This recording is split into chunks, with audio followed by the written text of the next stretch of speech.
नमस्कार मंडळी, मी प्रणव जडे. आजच्या भागात आपले खूप खूप स्वागत. आजचा श्लोक भाग 4 ऐकूया तर. मना वासना दुष्ट कामा न ये रे, मना सर्वथा पाप बुद्धी नको रे, मना सर्वथा नीती सोडू नको हो, मना अंतरी सार विचार राहो. अर्थ: समर्थांनी या श्लोकातही मनाला अतिशय मोलाची शिकवण दिलेली आहे. ते सांगतात, आपल्या मनात पाप वासना म्हणजे वाईट इच्छा येता कामा नये. वाईट इच्छा निर्माण झाली तर ती पूर्ण करण्यासाठी पुन्हा तशीच पापबुद्धीही तयार होते.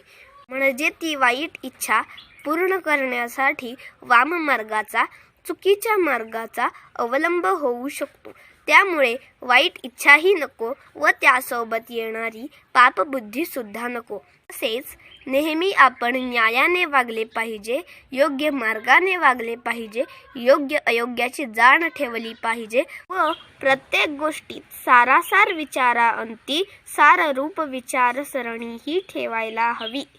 आजचा श्लोक आणि त्याचा अर्थ आपणा सर्वांना नक्की आवडला असेल, समजला असेल तर माझ्या चॅनलला लाईक, शेअर आणि सबस्क्राईब नक्की करा. धन्यवाद.